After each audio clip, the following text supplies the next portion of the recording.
নমস্কার, আমি cooking blog page থেকে সকলকে আমন্ত্রণ জানাচ্ছি আজকের রেসিপিতে।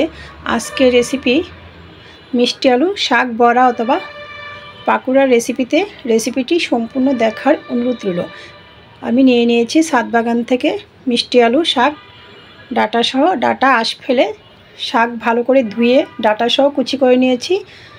সাথে দিয়ে দিয়েছি বেশ খানিকটা পেঁয়াজ কুচানো, স্বাদ মতো কাঁচা লঙ্কা কুচানো, পরিমাণ মতো হলুদ গুঁড়া, স্বাদ মতো লবণ, প্যাকেটের বেসন,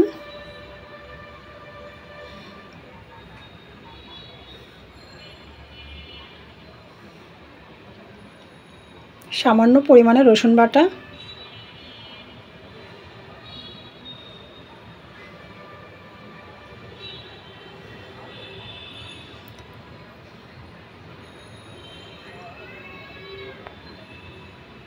ম্যাগি প্যাকেটের 1 প্যাকেট মশলা, সামান্য পরিমাণে আটা, সব কিছু হাতের সাহায্যে ম্যারিনেট করে নিচ্ছি। তো এ পর্যায়ে আমি বড়াটা ভেজে নেব। অনেকে আছেন পেঁয়াজ রসুন খেতে চান না, ওনাদের সাথে বলে দিচ্ছি পেঁয়াজ রসুনের পরিবর্তে অল্প পরিমাণে কালো জিরে দিয়ে সেম প্রসেসে বড়াটা তৈরি করে নেবেন।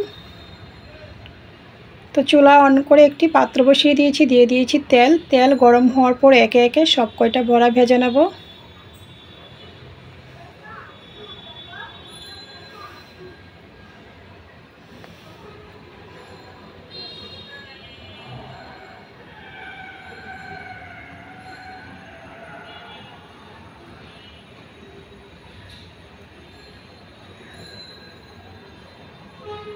তো বড়া এক পিঠ ভাজি হওয়ার পর চামচের সাহায্যে উল্টিয়ে নিচ্ছি।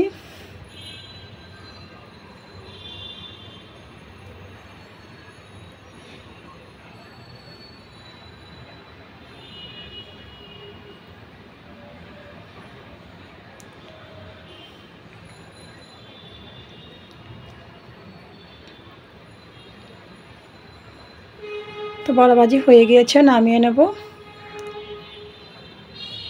তো গরম ভাত কিংবা সন্ধ্যায় নাস্তায় পরিবেশন করতে পারেন। রেসিপিটি ভালো লাগলে আমার ফেসবুক পেজটা ফলো, ইউটিউব চ্যানেলটা সাবস্ক্রাইব করবেন, সাথেই থাকবেন। সকলকে ধন্যবাদ।